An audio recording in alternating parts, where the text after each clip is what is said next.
G'day, Max Verstappen faced the press today, addressing everything from whether he'd stay at Red Bull to Christian Horner's dismissal. Max was asked early on how he found out about the decision.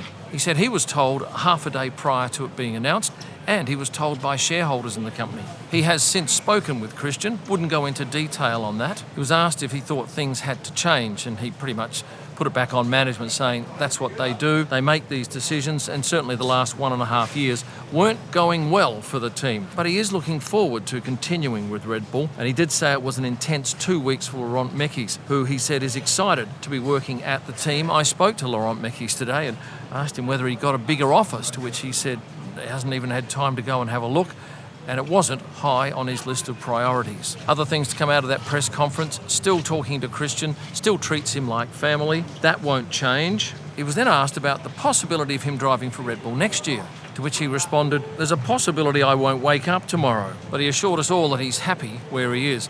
And of those rumours of him and Toto being in Sardinia, I was swimming in the ocean, he said. I was holidaying in Sardinia with friends and family.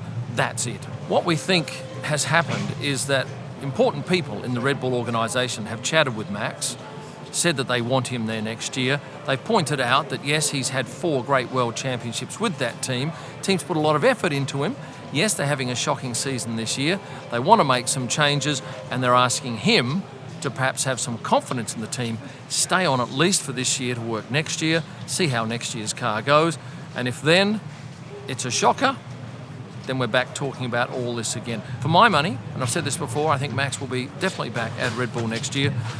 Whether the team can give him a car that's going to be competitive, that remains to be seen. Adding weight to Max staying with Red Bull is the fact that Toto Wolff said on ORF, which is the Austrian broadcaster, that the team's focus was very much on Kimi and George. But I know some of you will say, but hang on a second, there is Aston Martin. Yes, there is, but for my money, it's not going to happen. Continuing on with Red Bull, Paul Smith was the comms manager at the team. Now, as you know, he lost his job as well. Alice Hedworth, who you've probably seen on TV, standing next to drivers over the last few years, she's taken over that role. They haven't replaced him yet, and they're not deciding what they will do until the end of the year. So Alice will be head of comms for the remainder of the season. Did you know that it's been about a year since Lewis Hamilton's last win, and today he arrived in Ferrari kit and was up front with the press about the challenges his team's facing at the moment. It's a huge organisation with a lot of moving parts, he said, and not all of them are firing on cylinders they need to be. I feel like it's my job to challenge every area, to challenge everyone in the team, particularly everyone at the top. He went on to say that the team has had amazing drivers driving for them, but pointed out the likes of Fernando Alonso and Sebastian Vettel never won titles with Ferrari. He's definitely on their case. And while this might sound harsh, even an outsider can see that there are problems at Ferrari. Now, more on George Russell too. Last year he lost this very race because his car was light when he came back to scale. Now, this is an unusual race because at Spa they don't do a cool-down lap. And why does that matter? The cool-down lap allows drivers to pick up some extra weight by moving off the racing line and picking up a whole lot of rubber that's come off those tyres during a race. Now, that can put on X amount of grams or kilograms over a race period. But at this track, when they pass the finish line and go around turn 1, they very quickly do a right-hander here and go the reverse direction down pit lane. It means that they can only pick up 1 corner's worth of extra rubber. Had George have been able to do that extra lap last year, he may well have picked up enough weight to have kept the win. Now, an update on Lando's nose. This is what it looks like. And you might remember that last race, there was an incident out on pit straight when Lando got a cut. But as you can see here, not too much to show for that. This is the Spa paddock, and it's unusual in so much as you have all of the hospitality suites on the lower level and all the engineering in the pits on the upper level, all linked by this staircase. And this year we have a new motorhome. DHL has upgraded theirs. It's been around for a few races, but this is the first time I've really had a look at it, and it looks quite impressive.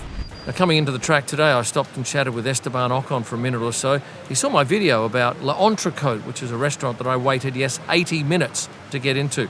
He said he loves the place. Being a Parisian, it's quite well known, although a lot of you said it was a tourist trap. Well, it trapped me for 80 minutes in a queue and then probably an hour eating my meal, but good to know that Esteban is a fan of it. Pierre Gasly looked sharp today, a rude sweater, and it was cool in the morning, along with a Goyard bag. Not sure I'm a fan of Goyard, but then again, I'm not likely to be mixing in the same circles as Pierre Gasly. I know a lot of you are Franco Colapinto fans. Well, he was given a bit of love today by his old Williams crew. This is Dom, who was one of the PR crew for Williams. She caught up with him as he arrived for his 7th race in Alpine, plus, of course, what he did last year with Williams. Now, on another matter, Oliver Bearman did own up today, saying that he'd been in Sweden enjoying some time off between the 2 races. And he found a go-kart track not too far from where he was staying, so he thought, I'll go along and break the track record. Well, it wasn't that easy. It took him a number of days, and I think it was very late on the 3rd day that he finally managed to set that record. Well done, Ollie. This track is indeed one of my favourites, and this corner, probably my favourite. This is Eau Rouge, or is it? This is actually 2 completely separate corners, which many people mislabel as Eau Rouge. Although they look like one fluid section of track, Eau Rouge ends just before the car starts climbing, right about here, and Raidillon begins where the track curves right and the elevation kicks in. So if you didn't know it was 2 corners, now you do. The whole section of track, though, has a maximum gradient of 15% and climbs 40 metres of elevation. That's about a 10-storey building, maybe more. One thing's for sure, it's a mighty impressive piece of track. And towards the end of the day, a couple of hundred people, including F1 and F2 drivers, headed off on a run up to the top of Raidillon to remember Antoine Hubert, who died in an F2 race back in 2019. I was excited to see Nico Hulkenberg arrive today after his epic podium, his very first at the British Grand Prix. I asked him what he remembered the most. It took him a second or so, and then he said the hours after the podium. I also asked Jonathan Wheatley what the celebrations were like for him and the rest of the team. We had a little bit of celebration in the motorhome and then got ourselves back to the factory as quickly as possible and then cracked on with the rest of the week. And the rest of the crew back there? Yeah, I mean, there's a great feeling in the factory at the moment. And it's good, you know, there's a belief in ourselves that's coming through now, and well, hopefully we'll carry the momentum into here. And just before I go, I want to bring your attention to this. It is one of the most amazing hotels I've ever seen. It's brand new in Spa, although it's been under construction for, I think, about a decade. It's called Le Bain du Spa. If you ever get a chance to come here and have a look, you will be blown away. Well, from Wet and Soggy Spa, I'll now say goodbye to you. Before I do, could you please hit the like button and the subscribe button for those 50% or so who aren't yet subscribed. And for a whole lot of extra content and stuff, have a look here. Thanks for watching and stay passionate. What? No, do it again. They are quite well known, and it's 65 US. That's about. No, there's not. That's why many people stay late. Enough.